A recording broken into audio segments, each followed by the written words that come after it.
Hoje vamos falar sobre um dos sentimentos mais destruidores que um ser humano pode ter, a vingança. Você já pensou em se vingar de alguém?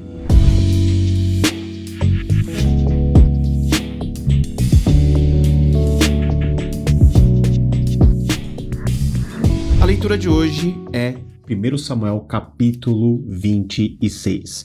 E mais uma vez, nós vemos a história se repetir.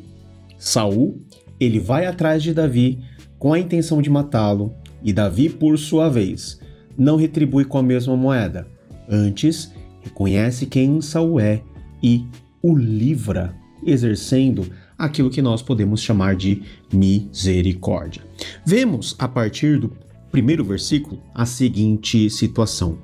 Os zifeus foram falar com Saul em Gibeá e disseram: Davi está escondido na colina de Haquilá, em frente do deserto de Gesimon. Parece que Davi, ele tinha várias pessoas que, no mínimo, não gostavam dele, porque nessas últimas localidades aonde Davi ia, Davi era perseguido pelos próprios habitantes daqueles locais. Então, Saul desceu ao deserto de Zif com os mesmos 3.000 homens dos melhores soldados de Israel, que ele havia destacado anteriormente para perseguir e para capturar Davi, agora novamente com Davi em Zif. Saul, ele acampa perto aí da estrada da colina de Haquilá e Davi permaneceu acampado no deserto. Enquanto o exército de Saul estava aí descansando e a noite avançou, Davi planeja algo muito perigoso. Davi, junto com um auxiliar, ele vai para junto do acampamento, onde Saul e Abner, o general principal de Davi, vai para dentro do acampamento, onde não somente Saul, rei de Israel, estava, mas também Abner, o seu general principal. Nessa aventura noturna, ele entra à noite junto com Abisai, o seu companheiro, no acampamento e vê que na cabana, na tenda de Saul, Saul está dormindo e tinha fincado sua lança no chão perto da cabeça. E o mais impressionante é que toda a guarda, todos os generais estavam dormindo. Então Saul estava num estado de vulnerabilidade muito grande. O texto vai explicar depois que esse sono pesado fora causado pelo Senhor.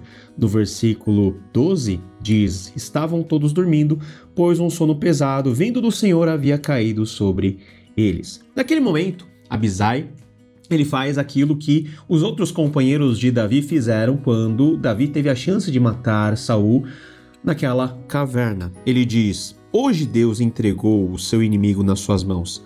Agora deixe que eu crave a lança nele até o chão com um só golpe. Não precisarei de outro. Abisai, ele se dispõe a fazer o serviço sujo, a matar Saul para que Davi pudesse assumir o trono.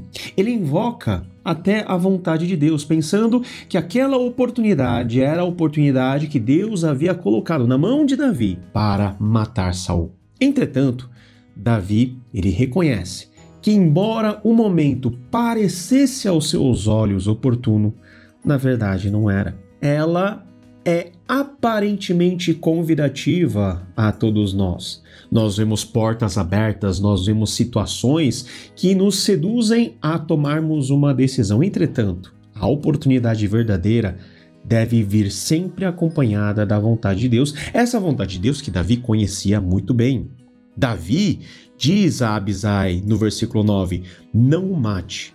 Quem pode livrar a mão contra o ungido do Senhor e permanecer inocente?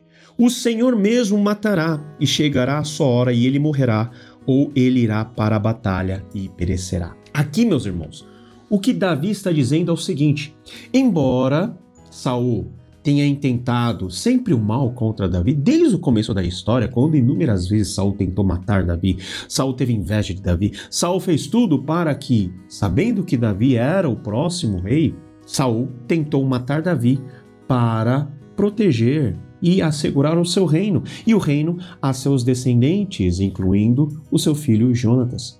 Mas Davi não paga com a mesma moeda. Davi diz que, em outras palavras, quem iria matar Saul não seria ele e nenhum dos seus associados, mas Deus. Ele se encarregaria de resolver o problema de Saul. Sabe por quê? Porque no fim das contas, quem ungiu Saul foi Deus. Às vezes nós queremos resolver as coisas tudo do nosso jeito.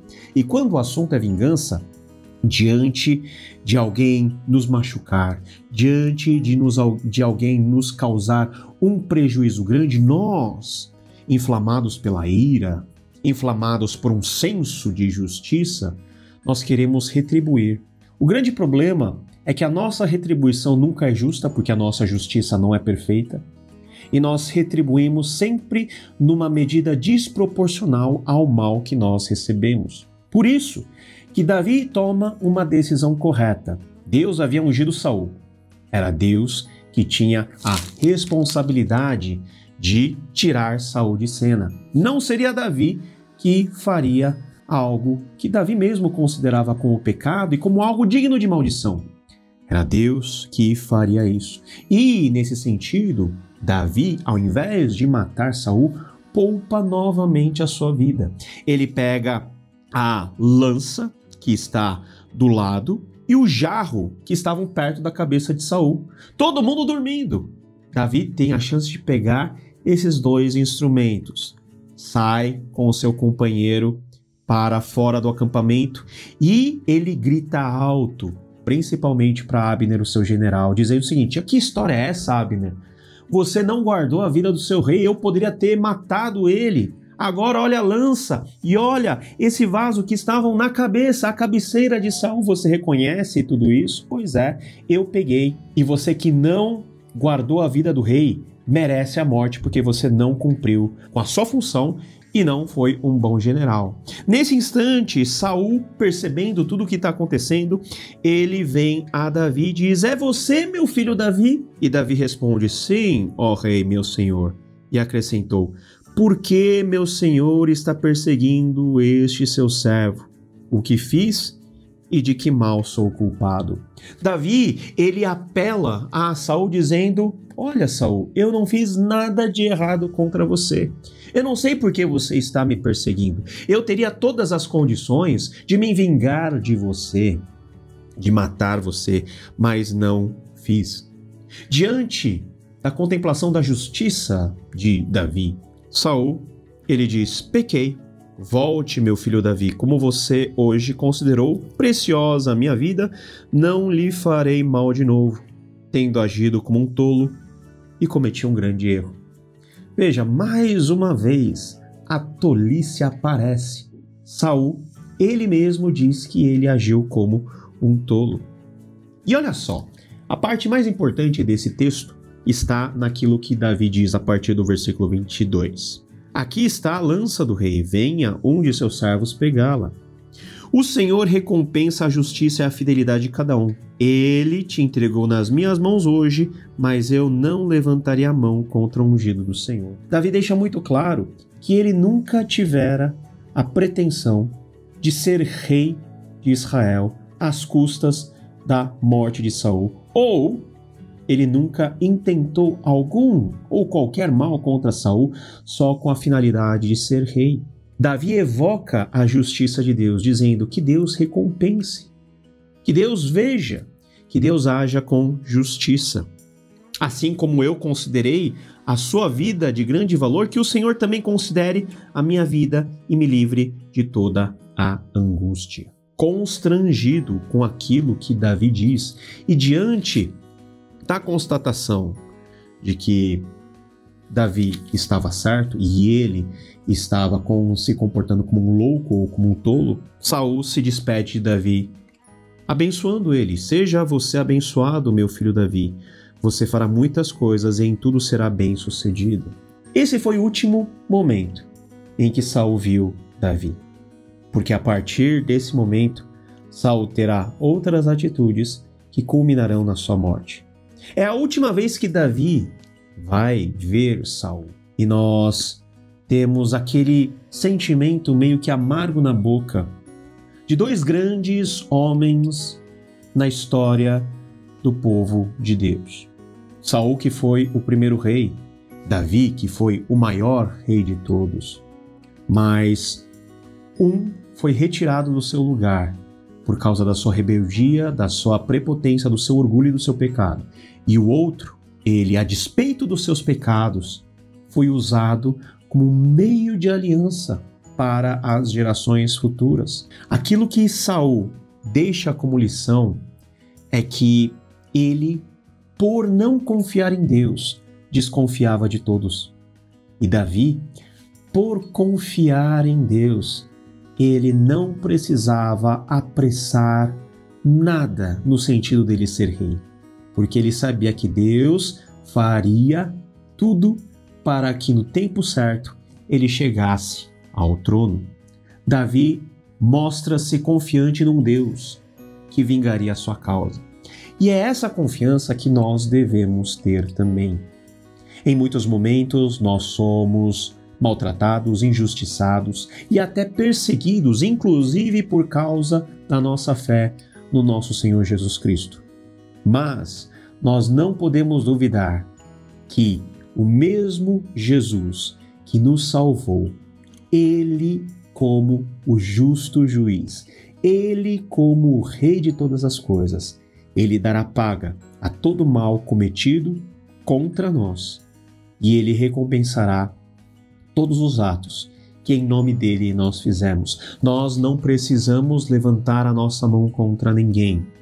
Nós precisamos levantar nossas mãos sim para abençoar, porque o único que tem todo o direito de vingar com justiça e retribuir de acordo com a perfeita retidão é o Deus que nós cremos, é o Deus que sustenta a nossa vida. Davi, ele foi alguém que confiou em Deus. E Deus se mostrou sempre para Davi como alguém digno da sua confiança. Deus mesmo abrir aquela oportunidade. Deus mesmo fizera com que Saul e todo o seu exército caíssem num sono profundo para que Davi pudesse entrar e dar testemunho a todos de que ele era justo.